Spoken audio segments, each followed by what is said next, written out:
the peer jury is basically, so let's say a student gets written up in class for misbehaving.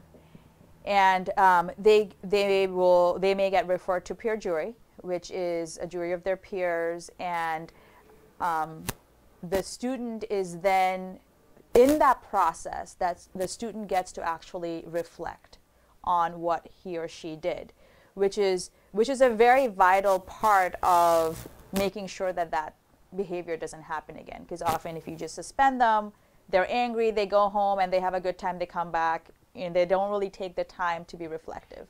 Here they get to sit down, and our peer jurors are trained. They've gone through a extensive training throughout the year, a week-long training up front at the beginning of the year, and then mini trainings throughout the year. So they really walk the offender through the process of reflection.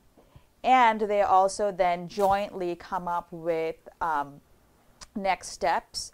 And I won't call it punishment, but basically consequences is the correct word. Consequences for that action. It may include, so if they were disrespectful to the teacher, it may include an apology letter to the teacher, as well as serving detention with the teacher, where he or she goes and helps the teacher get organized, or helps them around the room, and it all gets documented, and somebody from the peer jury is then designated to follow up to make sure all of these things are happening.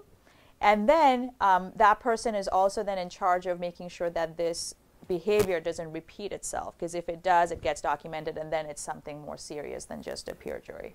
So there's still a punitive element in there. There are consequences. There's time that the student is giving to either the teacher or some other form that the peer jury decides. And usually, and the most important thing, I think, is that process of reflection. Why did you do this? What caused this? What steps are you going to take in the future to ensure that this doesn't happen again? So a lot of think first skills are built into that. All our peer jurors, actually all of our students have been trained in think first. We took an entire week at the beginning of the school year, made a decision to push back academic learning for an entire week so we could focus on these kinds of skill buildings building with our students. So we are all speaking the same language. So when somebody from the peer jury says, well, let's think about this particular think first skill, then the student who has been involved in the misconduct knows what he or she is talking about.